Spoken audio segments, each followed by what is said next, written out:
Señores miembros de este digno colegiado, buenos días.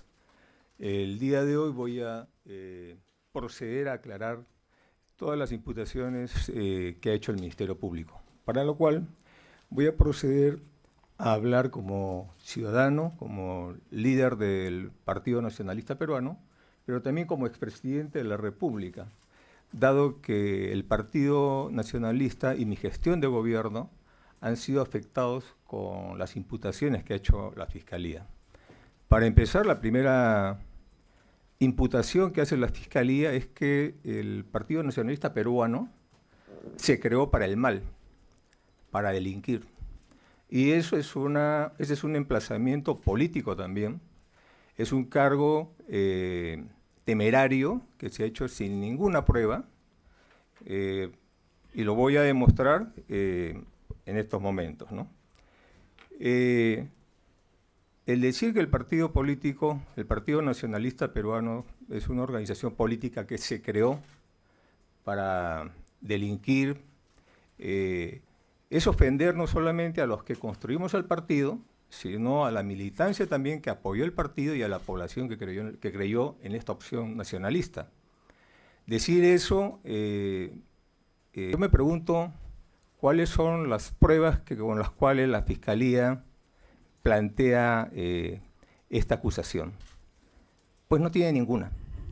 En la acusación el fiscal señala de que habríamos traído dineros de las arcas del Tesoro Público de Venezuela, de la hermana República de Venezuela, un dinero ilícito con participación del presidente Hugo Chávez Frías, que ese dinero habría ingresado al Perú y se habría introducido a la campaña 2006, a la campaña que construimos nosotros, que trabajamos.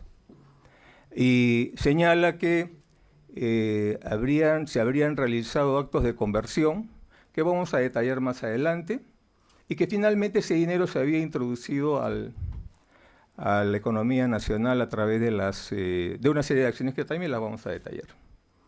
Muy bien. Entonces, ¿cuáles son las pruebas que tiene la Fiscalía para esto? A lo largo del proceso, lo que hemos visto es que primero la Fiscalía no ha precisado cuál es el monto que supuestamente, en su teoría, se introdujo al país de una manera ilegal. Tampoco ha señalado cuál es la participación del presidente Hugo Chávez.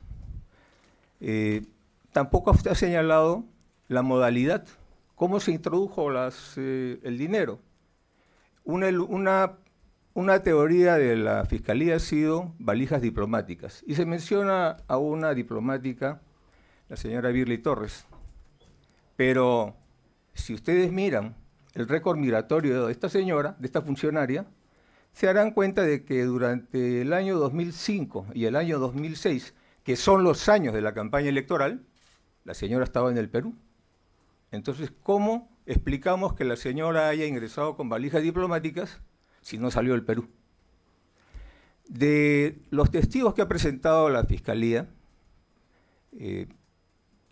aproximadamente unos 100 en el componente de Venezuela, ninguno ha señalado que ha ingresado dineros, productos de dineros venezolanos a la campaña.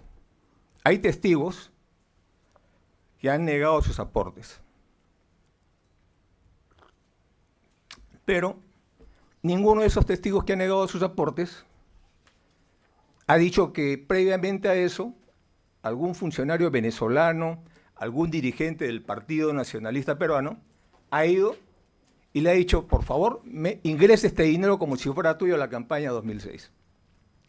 De los testigos que han aceptado, que han corroborado su aporte de manera total o parcial, ninguno ha declarado que ese dinero que aportaron era ajeno, que era dinero que algún funcionario venezolano o algún dirigente del partido les habría entregado para que lo hagan suyo y lo ingresen a la campaña 2006. De tal manera que los actos que según la Fiscalía son actos de conversión que habría realizado el Partido Nacionalista Peruano en el año 2006 a través de acciones, me parece que le denomina financieras en la campaña, están en el aire porque no tiene lo primero, que es la colocación. Entonces estamos viendo que en el caso de la Fiscalía hace una imputación de que el partido se habría creado con fines delictivos. Se entiende entonces que al llegar a gobierno habríamos actuado con fines delictivos. Entonces entiendo pues que la creación, por ejemplo, de Pensión 65, Beca 18, Cuna Más, todos esos programas sociales habrían sido con fines delictivos. La creación del MIDIS habría sido con fines delictivos. Y todas las grandes acciones que se han hecho en el gobierno, en mi gestión de gobierno, habrían sido pues con fines delictivos. Entonces, obviamente, por eso al inicio señalé de que esta acusación tiene un trasfondo político, porque se está haciendo un juicio de valor a una gestión de gobierno, y por lo tanto el Ministerio Público me está haciendo un emplazamiento político. Por eso es que estoy explicando, voy a explicar paso por paso. Pero dejemos el tema político. Sí, claro, yo también lo quiero dejar, estamos en una sala penal. En un ámbito, así es, eminentemente jurídico, ¿no? Dejemos eso de lado. Sí, sí, de acuerdo, pero no puedo dejar las cosas en el aire. Ya, pero le estamos aclarando, ¿no? Sí, para tener si quedó claro, sí, voy a continuar. Nuestro ámbito es netamente jurídico. Sí, sí, pero simplemente estoy aclarando lo que se está viendo, ¿no? Puede continuar. En segundo lugar, ¿no? Lo que estamos viendo acá, repito, la Fiscalía ha determinado el monto, ¿sabe cuánta plata ha ingresado de Venezuela? Hasta ahora no lo sabe, no lo ha dicho. ¿Tiene algún testigo que haya dicho, haya explicado la modalidad en que ingresó ese dinero de Venezuela al Perú? Tampoco lo tiene. ¿Tiene certeza de qué acciones ha hecho? ¿Cuál es la participación delincuencial del presidente Chávez? Tampoco. Lo que ha dicho la Fiscalía en un momento es que no hay necesidad de probar esto porque el gobierno del presidente Chávez era un gobierno, no sé si la palabra exacta es corrupto o una dictadura, pero empleó un término despectivo para un gobierno y eso no le corresponde a la Fiscalía. En todo caso, en el Estado peruano, el que califica las relaciones internacionales bilaterales es la Cancillería y el presidente de la República. Esa es la función constitucional, no del Ministerio Público. Además de esto, ya he señalado los testigos que ninguno está corroborando la tesis de la Fiscalía. Hay dos testigos, sí, que lo que dicen es que los llevaron supuestamente para traer dineros de Venezuela. Uno es el señor Juan Carlos Rivera Hidrogo y el otro es el señor Gustavo Espinosa.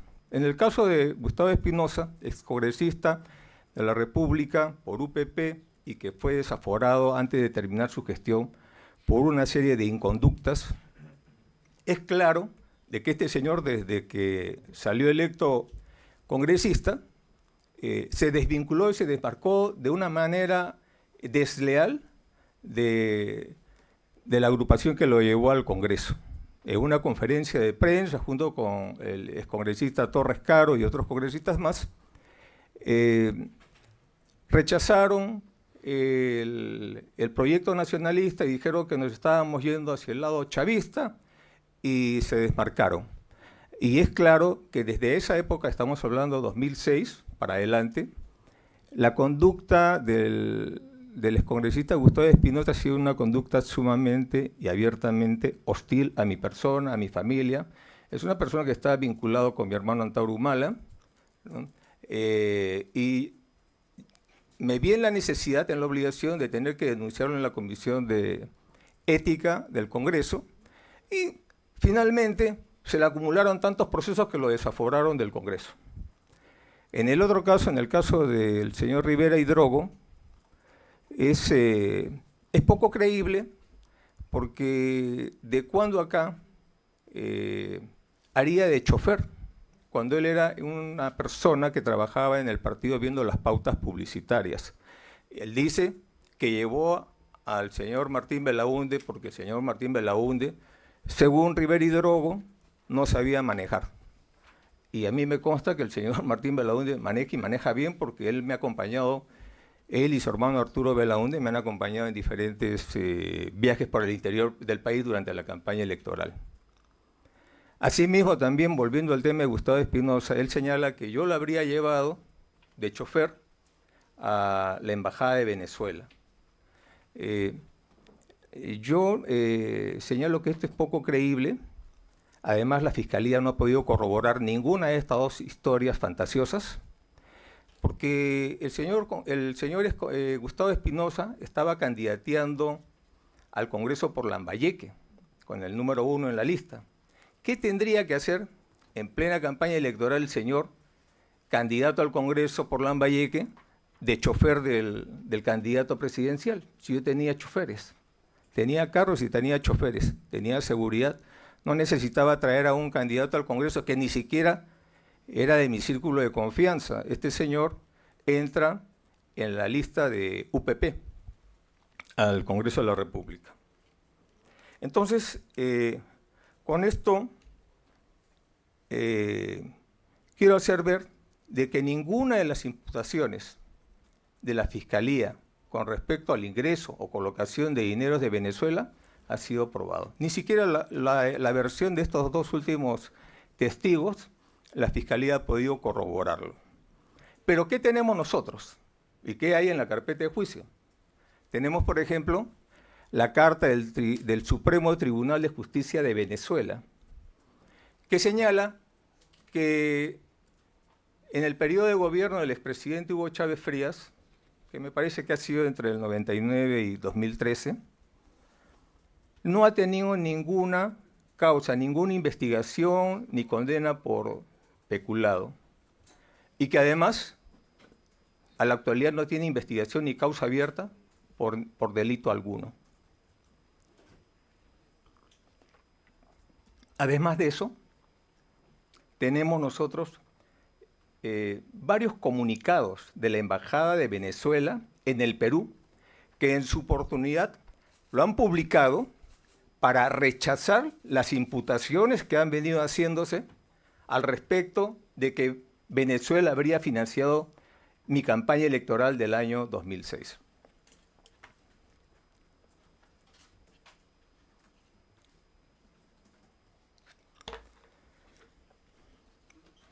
Muy bien.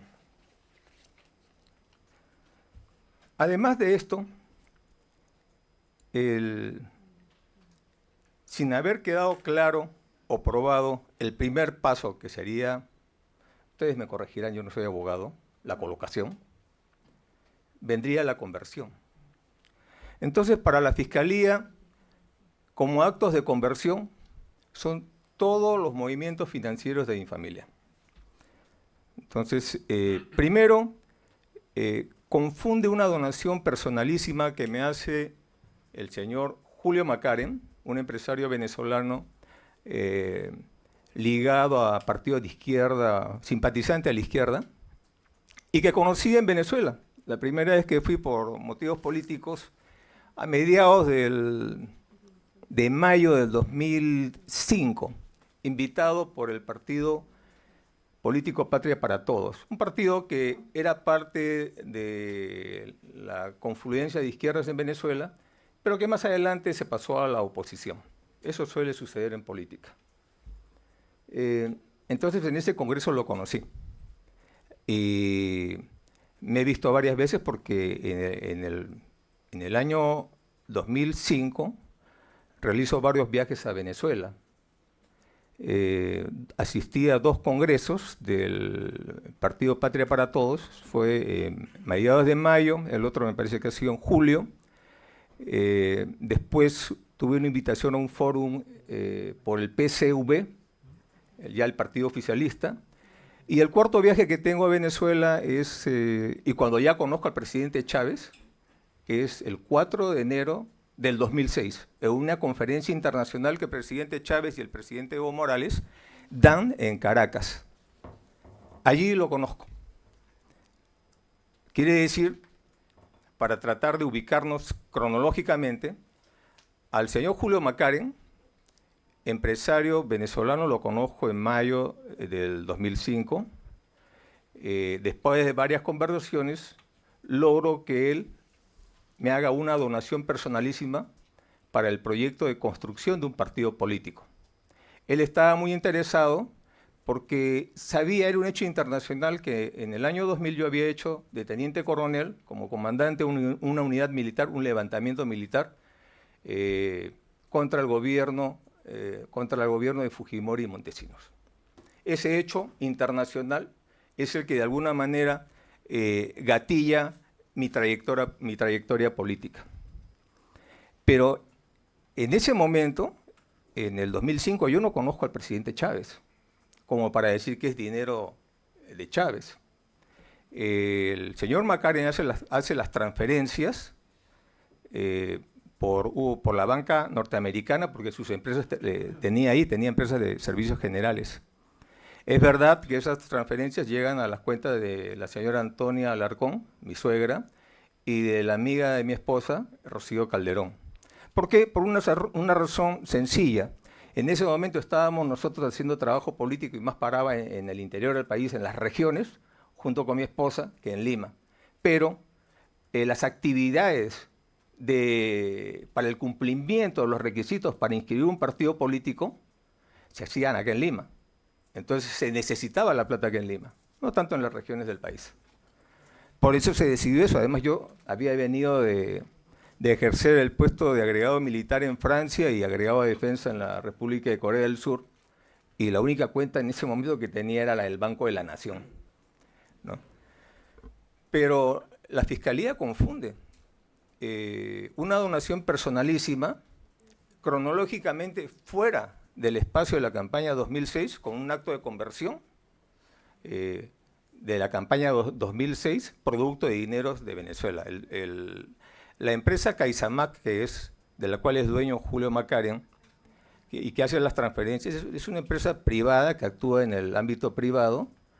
El señor Makarian no ha ejercido cargo público, no ha sido del entorno del presidente Chávez.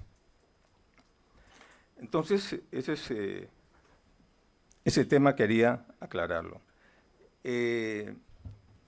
Volviendo un poquito a los testigos que desmienten la acusación fiscal, también están las declaraciones de dos expresidentes, Alejandro Toledo y el expresidente Pedro Pablo Kuczynski, que han declarado en el juicio. Básicamente lo que han dicho es que a ellos no les constó esa información, que fue una información creada por mis adversarios políticos en la época de campaña. Hay un refrán que dice, si quiere uno saber el árbol genealógico de su familia, métase en política. Ahí va a descubrir quién es su mamá, quién es su papá, quién es su abuelo. Acá también en campaña política se dice de todo. Y eso fue. Y eso generó una campaña mediática. Y esa campaña mediática generó más adelante lo que hoy día estamos viviendo, ¿no? Una noticia criminal que se apertura una carpeta fiscal. Y empieza con una investigación preliminar y poco a poco va avanzando. ¿Qué dijeron ambos expresidentes? Que no les constó esa información, ni siquiera mereció la categoría, el nivel de una nota de inteligencia. Ni siquiera ese nivel llegó. Simplemente fue un chisme. Y la intención era hacer daño a un candidato presidencial, porque para eso se hacen esas imputaciones en campaña. Señores magistrados, no solo eso. La Fiscalía en su momento, dentro de sus prerrogativas también, pidió información a todos los órganos del Estado que tienen injerencia en el tránsito de personas y mercancías, salida e ingresos del país.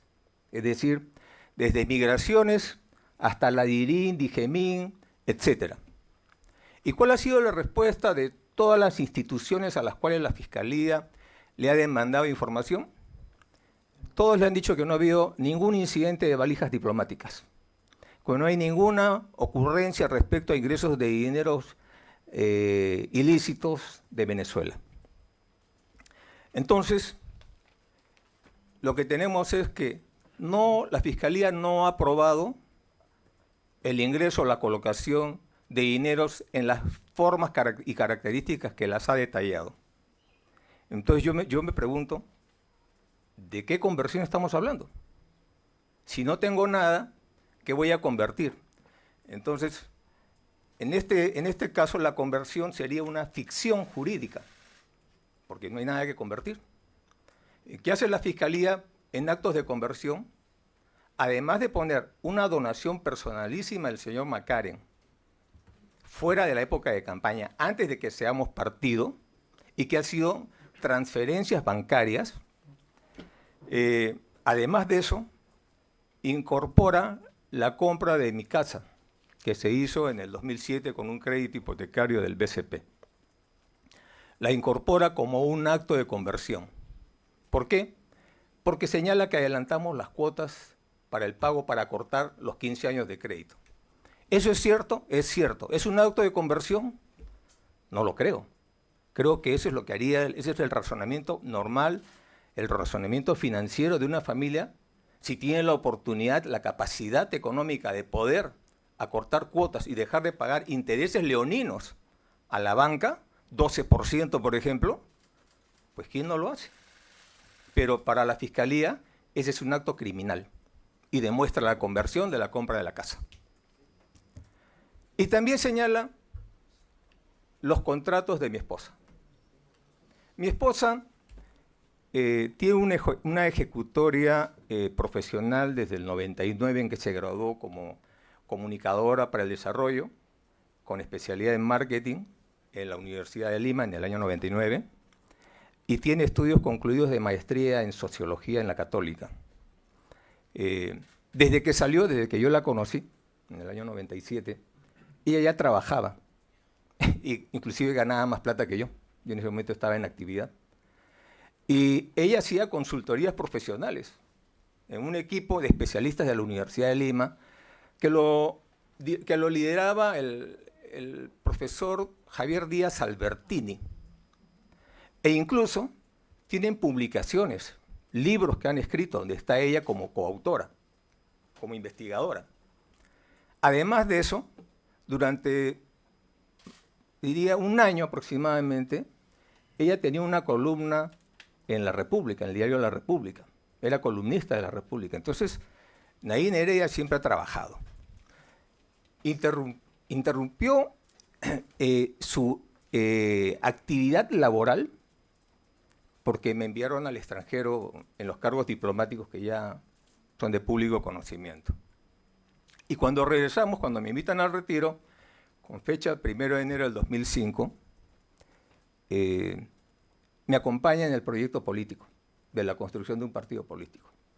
Pero después de la campaña del 2006, ella retoma nuevamente su actividad laboral.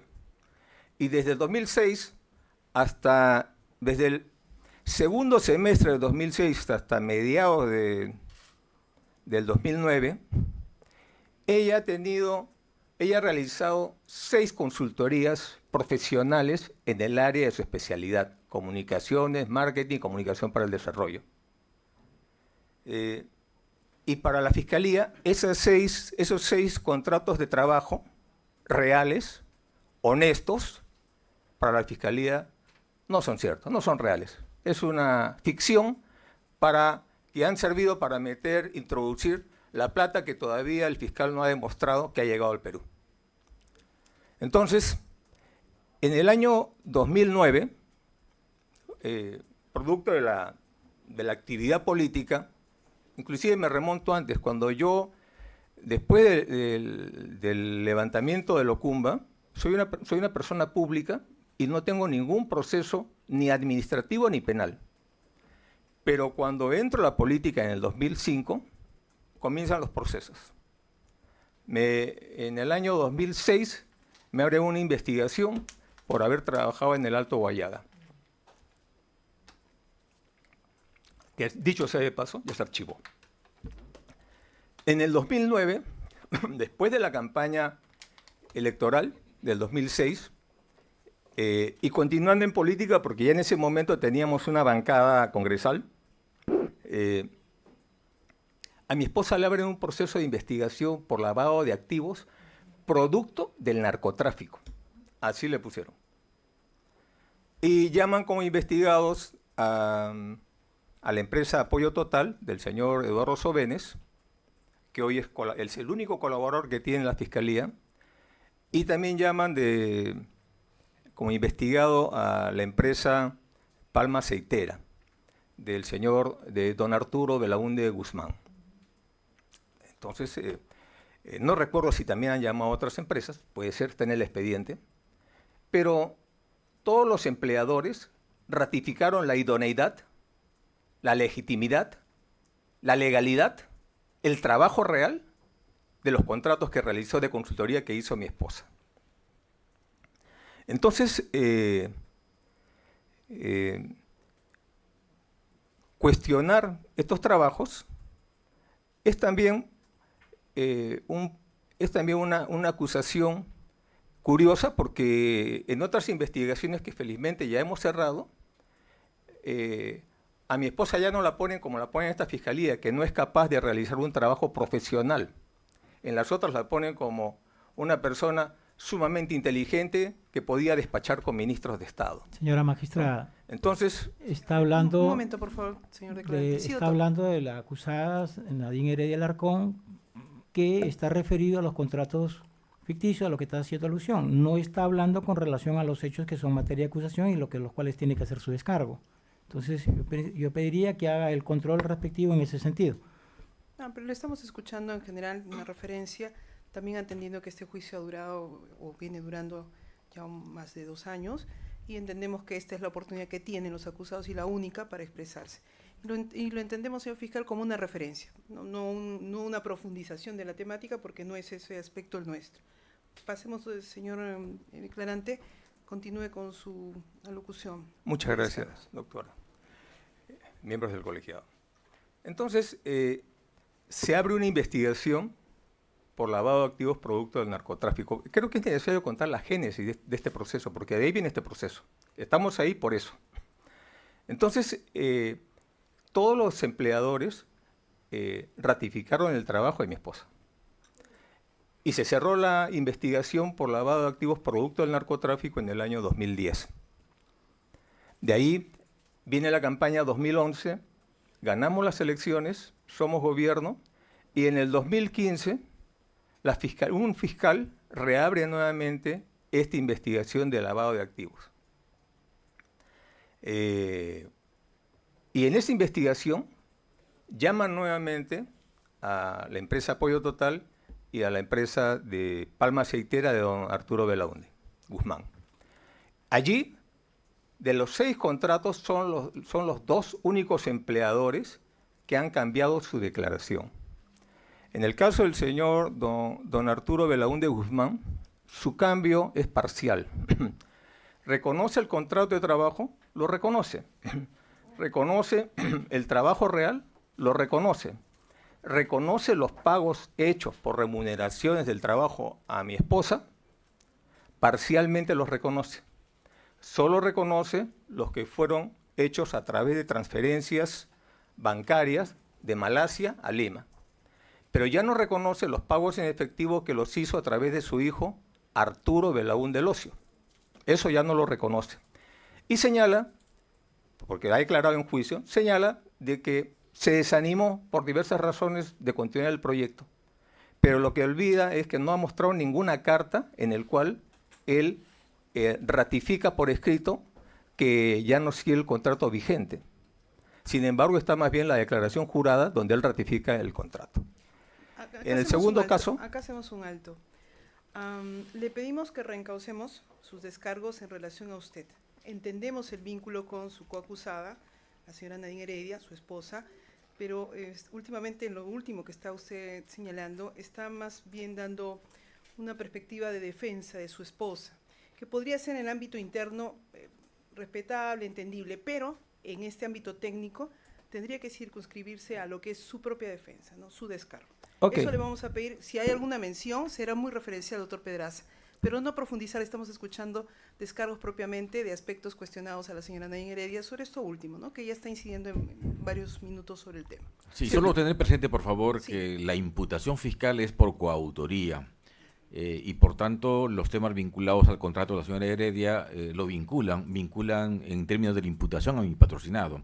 En esa línea, sin que va a profundizar tanto, creo, pero las referencias me parecen bastante útiles, insisto, porque esos factores fundamentan la imputación del Ministerio Público en términos de coautoría, y creo que Lo entendemos entonces así, la por eso pertinencia. estamos dejando como referencia.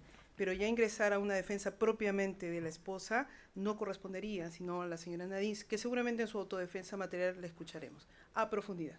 ¿Sobre esos temas puede continuar? Sí, De manera básicamente referencial. era porque Continúe. también me involucra a mí porque estábamos hablando al final de una organización criminal. Y mi esposa es fundadora del Partido Nacionalista Peruano también. Entonces, de todas maneras, mi defensa tiene que ser una defensa donde tengo que abordar algunos temas. Pero voy a continuar de todas maneras. Voy a terminar este tema y paso a los siguientes temas que Sí, son por más... favor, conforme a los más- lineamientos dados. Puede Claro, continuar. claro que sí, doctora. ¿Cómo no? Ese fue el caso del señor Arturo Belaunde, y en el caso del señor Sobenes, único colaborador que tiene la Fiscalía, el señor Sobenes sí hizo un cambio diametral en su versión, que tiene sus explicaciones que seguramente van a salir más adelante.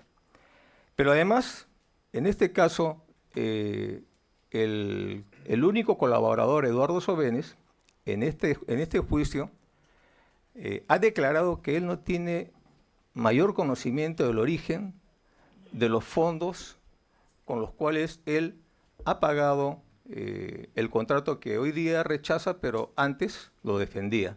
Es decir, no tiene idea, cuando se le preguntó si sabe si esos son fondos de origen venezolano, tampoco tiene idea. Entonces, ¿qué es lo que, a lo que quiero llegar? Es que los actos de conversión que la Fiscalía ha señalado tienen un problema, no tienen la colocación. Y por lo tanto, yo me pregunto, si es lo mismo perseguir el delito y perseguir a la persona. En algunos casos puede ser lo mismo, pero en otros casos puede ser separado. Entonces yo creo que en este caso hemos dejado de perseguir el delito y estamos persiguiendo personas. Porque si no tiene la colocación, ¿cómo puede ir a la siguiente etapa, al siguiente paso, que es la conversión?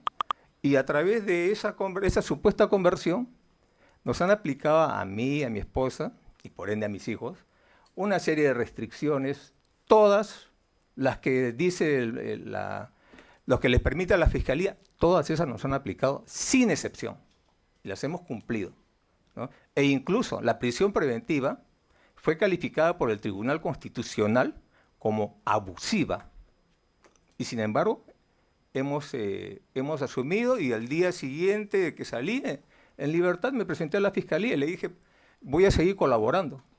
A los 2 días allanaron mi casa. Estaban mis menores hijos nada más. O sea, si no salía ese día, mis menores hijos iban a tener que encontrarse con probablemente la DIVIAC, ¿no? Inclusive eso ha sido caricaturizado en los periódicos. Entonces,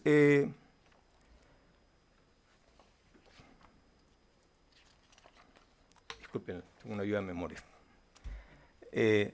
Entonces, eso y los otros actos de conversión que se mencionan son que supuestamente nosotros habríamos comprado todógrafo, o en los términos jurídicos que le quieran poner, que habríamos comprado todógrafo. Y ya hemos escuchado acá, ¿no?, testimonios de que, de que ni mi esposa ni yo tenemos absolutamente nada que ver con todógrafo.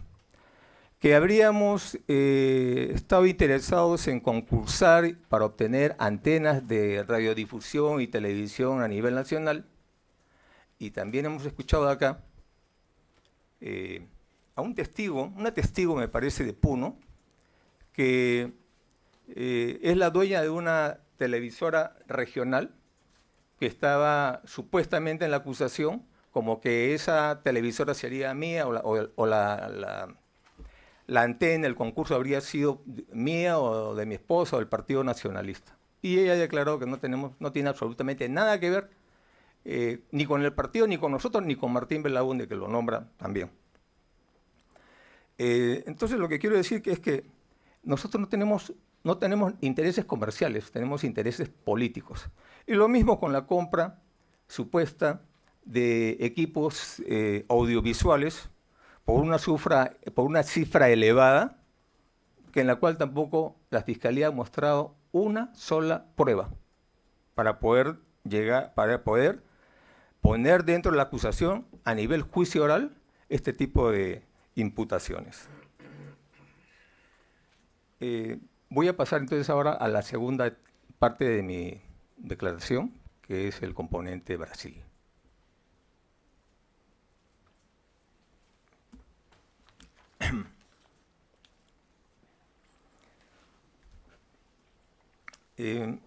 Señores magistrados, para nadie hemos ocultado nuestra orientación ideológica de afinidad con la izquierda internacional. Es más, nuestra experiencia de haber vivido 2 años fuera del país nos hizo ver, nos dio otra perspectiva del mundo. Por eso es que cuando creamos el Partido Nacionalista, que recién nos dan la inscripción en enero del 2006, fortalecimos la Secretaría de Relaciones Internacionales, que es la que realizó una serie de tareas, trabajos, que nos permitió poco a poco ser considerados parte de la comunidad internacional de izquierda y partidos progresistas. Entonces, sucede lo mismo que en la campaña 2006. En la campaña 2006 era Chávez el que mantenía, el que paraba la olla, el que aportaba a la campaña del comandante Humala. En el 2011 es Lula. En el 2006, me acuerdo una carátula de, puede ser, bueno, un semanario, ¿no?, que pone la imagen es un gorila con 2 barriles de petróleo, que supuestamente es el presidente Chávez, y yo en pañales como el bebito, ¿no?, la criaturita. Solo me faltaba mi 777 o 666. Y en la campaña del 2011 es lo mismo, caricaturizar mi campaña, mi propuesta y mi gestión de gobierno como que somos hijos de Lula. Nosotros sí tenemos una afinidad ideológica, no lo voy a negar.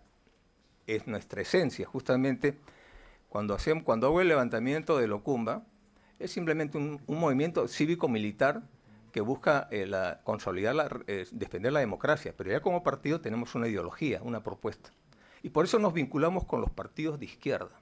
El Frente Amplio de Uruguay, el Partido Socialista de Francia, el Partido del Trabajo en México, el Partido Rusia Justa en Rusia, el Partido Comunista Chino en China, el PT del Brasil, el PSV de Venezuela, el Partido Patria para Todos de Venezuela, y así en cada país hemos logrado establecer relaciones. Es por esta razón que ha habido esa afinidad ideológica con el PT del Brasil, más no económica. Por eso rechazamos la imputación del fiscal que señala que habríamos recibido $3 millones del Partido de los Trabajadores intermediados por Odebrecht, y una cifra que tampoco la Fiscalía ha determinado de OAS, un monto no determinado.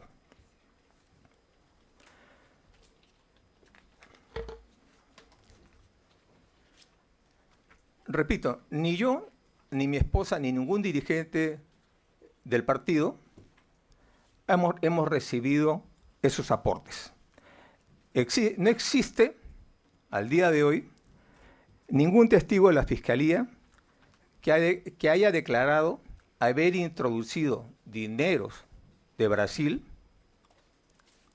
en la campaña electoral 2011. La Fiscalía hasta el día de hoy no ha aprobado el ingreso del dinero de Brasil a la campaña. Por lo tanto, no puede acusar de conversión a las acciones financieras del partido. en la campaña, porque también es lo mismo, es parte de la acusación, es que habrían entrado dineros de Brasil, intermediados por Odebrecht, sea del PT, porque no queda claro tampoco del presidente Lula, o del gobierno brasileño, etcétera, pero que habrían vendido 3 millones. Y que esos habían ingresado a la campaña y que esos se habían materializado en actos de conversión a través de las acciones financieras que habría hecho el Partido Nacionalista, Gana Perú, en la campaña del 2011.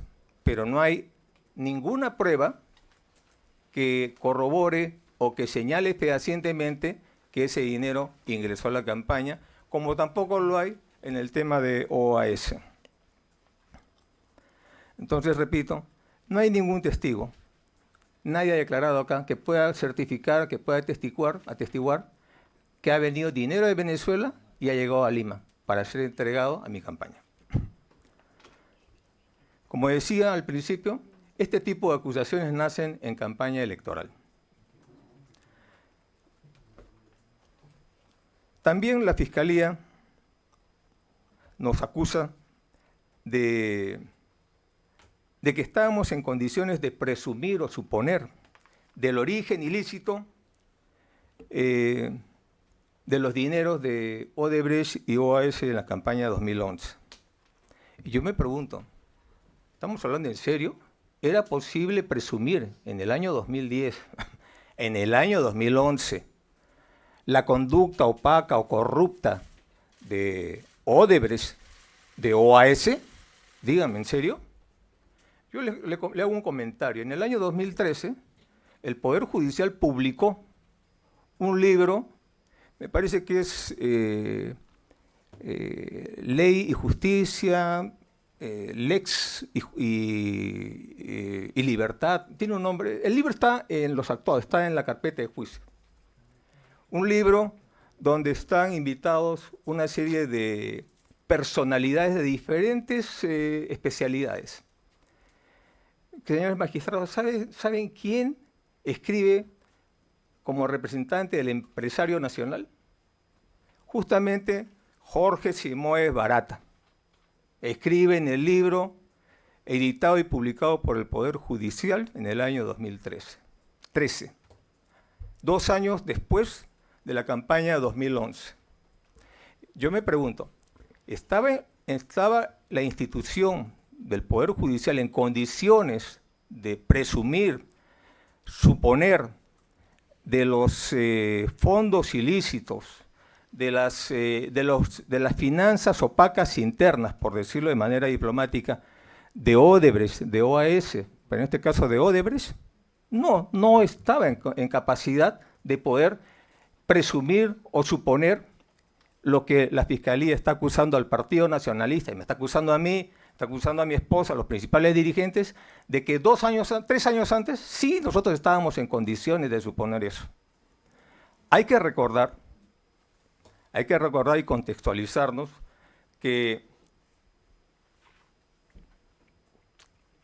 en esos años ya la empresa Odebrecht tenía más de 30 años afincados en el Perú, realizando las grandes obras de infraestructura de primer nivel. Las IRSAS Norte y Sur, tenía el proyecto de irrigación de Olmos en Lambayeque, era como decir el chasis del camión y yo era el motor. Eso es, ¿no? Pero a mí no me correspondía estar metiéndome a la papelería, documentación de UPP. Eso no me corresponde. Es más, ya con ser candidato presidencial es un trabajo tremendo, ¿no? A tiempo completo. Como para utilizar tiempo, estar revisando papeles, que eso lo tiene que ver pues, la tesorería. Y aparte UPP, dentro de su organigrama tenía un secretario de Economía, que estaba por encima del tesorero. Me imagino que él habrá chequeado todo eso, ¿no? Díganos, usted como candidato a la presidencia de la República en el año 2006, siendo una persona políticamente expuesta, instruyó a la persona de Ilan Heredia Alarcón para efectos de establecer alguna medida de prevención con relación a la recepción a esos aportes? Seguramente, ¿no? Ahorita no recuerdo, pero me parece que a instancias de mías y de Vega se hizo un manual interno, una guía de procedimientos, creo que eso tenían en UPP. Por lo menos en el Partido Nacionalista para la campaña 2011, se dispuso que el tesorero tenga una guía de procedimientos, sobre todo por el problema de los aportes. Y díganos, dentro de ese protocolo de procedimientos, ¿se estableció que los aportes sean bancarizados? Mire, yo no hice la guía de procedimientos de UPP, estamos hablando todavía de UPP, ¿no? Yo entiendo de que en esa época, vamos a poner el contexto, ¿no? La economía peruana es una economía altamente informal, el 70 o 75% somos informales y es difícil encontrar a una persona que sea 100% formal, ¿no? Empezando por, hay el dueño de un banco y una emolientera. ¿Quién es más informal? La emolientera a la justa saca sus utilidades, pero el dueño del banco va, abre la bóveda, saca $3 millones y entrega a su gusto a un candidato, a una candidata, por ejemplo. Señor Humala, Es informal. respondamos la pregunta. Quería poner el ejemplo del tema informal. Entonces, los aportantes vienen con su plata y ese era el problema. No había la cultura de la bancarización. Habíamos vivido épocas de hiperinflación, la economía peruana es así. Entonces, si usted le debe exigir a que los aportantes le envíen por transferencia bancaria, probablemente no tenga nada campaña tampoco, ¿no? Lo que hacía UPP, porque eso lo hemos hablado con Vega, era que lleven y bancaricen la plata, que la reciban y la metan al banco. Eso es lo que se dispuso, me acuerdo, eso lo hemos conversado con Vega, ¿no? Ya. Y él debe haber dispuesto eso al tesorero. ¿Y usted tenía conocimiento que los aportes de campaña venían siendo entregados directamente al señor Ilan Heredia Alarcón como tesorero en el local del partido de UPP en ese entonces? Yo entiendo que él recibía los aportes. El tesorero normalmente recibe los aportes, ¿no? Le pregunto si usted tenía conocimiento que esos aportes venían siendo entregados directamente en el local del partido al señor Ilan Heredia Alarcón. Seguramente, ¿no? Yo no estoy detrás de lo que es el tesorero, pero eso es lo lógico, ¿no? Es como decir si tengo conocimiento si el chofer está en su sitio. Bueno, no lo estoy chequeando, pero si funcionan las cosas es porque debe estar en su sitio. En este caso...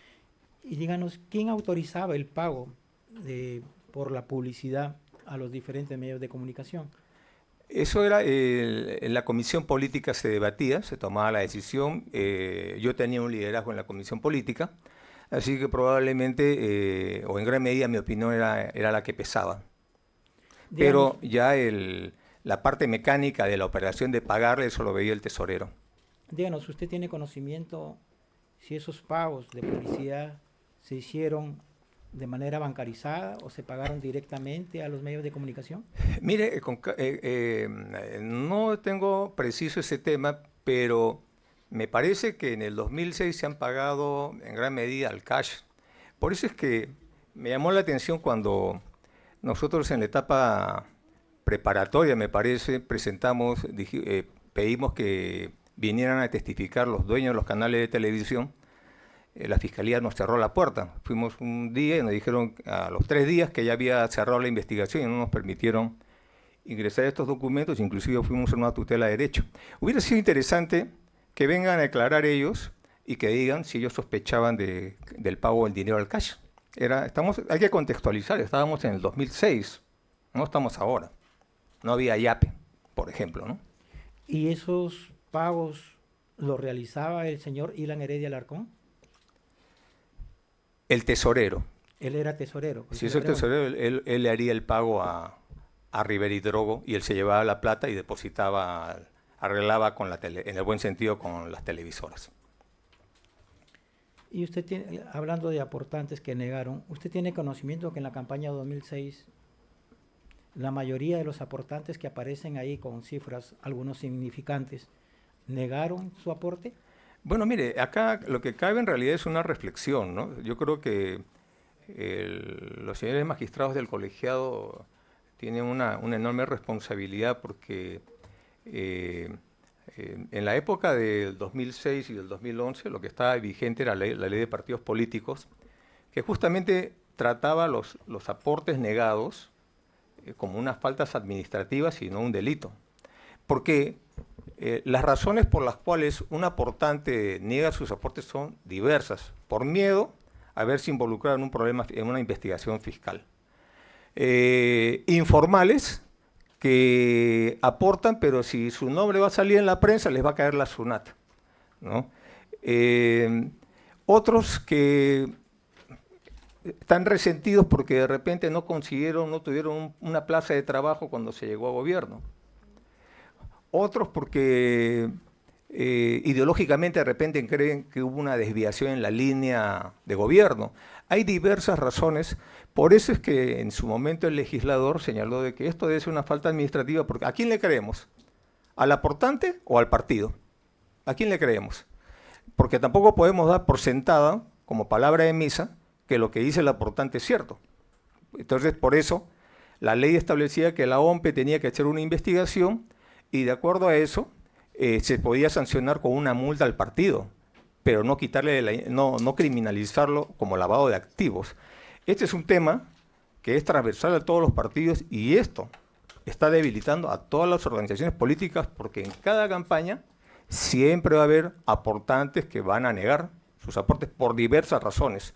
Mire, le voy a un ejemplo, la empleada de mi tía Angélica, que vive con ella, su paisana, 30 años en su casa, y ha negado su aporte. Y mi tía Angélica pregunta, ¿y quién habrá dado su nombre? ¿No? ¿Quién habrá dado su nombre? ¿Quién conoce a la empleada de mi tía Angélica? Y cuando declaró acá, ha declarado de la casa de mi tía Angélica, ¿no? Entonces, hay muchas razones por las cuales una persona puede negar su aporte. Una cosita más, disculpe que me extienda. El tema acá es que nunca se creyó, nunca se pensó que un aportante iba a negar. Es como si yo compro un televisor. Yo pido el recibo, pero el vendedor no se va a quedar con un contrarrecibo. Nunca se pensó de que un aportante que pone plata voluntariamente después no va a querer reconocer su plata. Más bien le dan su recibo para que reclame. Oye, yo he aportado en tu campaña. Entonces, pero ahora la cosa es al revés. Señor Ollanta, con la experiencia del año 2006, donde hubieron aportantes que negaron, y usted ha señalado de que no le correspondía en todo caso al presidente de UPP establecer medidas de prevención para efectos de evitar dinero ilícito. Con esa experiencia en el año 2011, ¿qué medidas adoptó usted para efectos de evitar que ingresara dinero quizás espurio al Partido Nacionalista? Objeción, señor, sugestiva. Pregunta de opinión. ¿Hay otra objeción? ¿Hay un micrófono? Por favor. Sí, señores magistrados, Sí, doctor. objeción por base fáctica. Está afirmando que la negación de aportes en 2006 se han dado antes de la campaña del 2011. Esa información no ha surgido en ningún momento de este interrogatorio, ni siquiera en el juicio. Señoría. Sí, doctor. Sí, conclusiva, porque califica ese dinero como espurio. También la objeción en el mismo sentido. Un momento.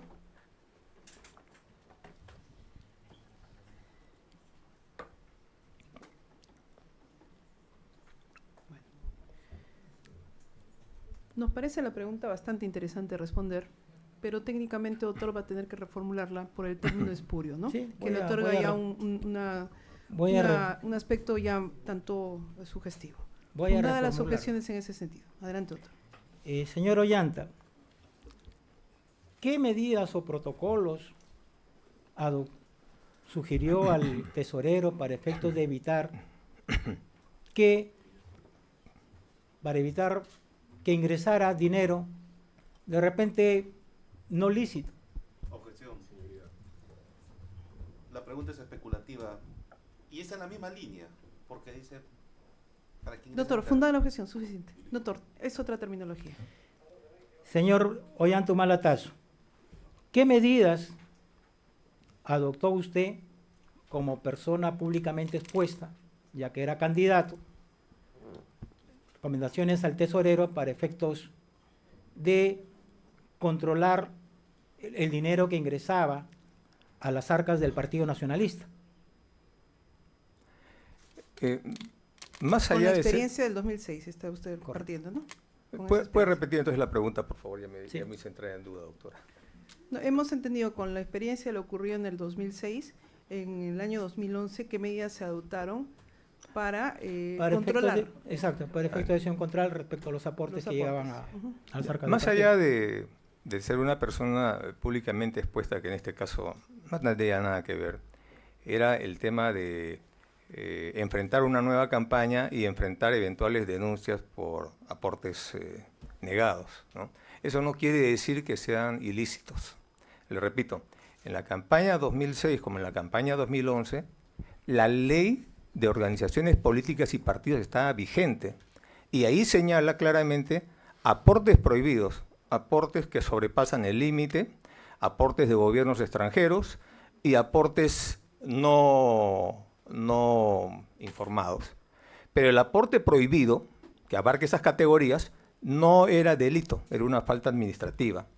Entonces, siempre lo hemos considerado, teníamos un personero legal, teníamos abogados, teníamos ya congresistas que eran abogados y que señalaban que, como se hizo, ¿no?, que la ley no criminalice el aporte, tiene que hacerse una investigación. Pero además, por si acaso, más allá de la ley, porque ahora estamos viendo que aún con la ley de partidos políticos nos encontramos en esta sala, bueno, se dispuso que en lo posible sea bancarizado todo, ¿no? Entonces, me parece que ha habido un esfuerzo de bancarización de aportes, pero además se hizo una directiva interna, una guía de procedimientos que se dispuso, en la cual se le daba las tareas concretas al tesorero. Por ejemplo, una tarea, una que recuerdo era, en época de campaña, la gente quiere aportar, ¿no? Se identifican con la campaña, es como en un partido de fútbol, ¿no? Al principio todo está frío, pero ya cuando ya está terminando el partido, ya los hinchas se enervan, ya quieren ganar todo. Entonces, así pasa en la campaña. Entonces, le faltan manos al tesorero. ¿Y qué es lo que pasaba?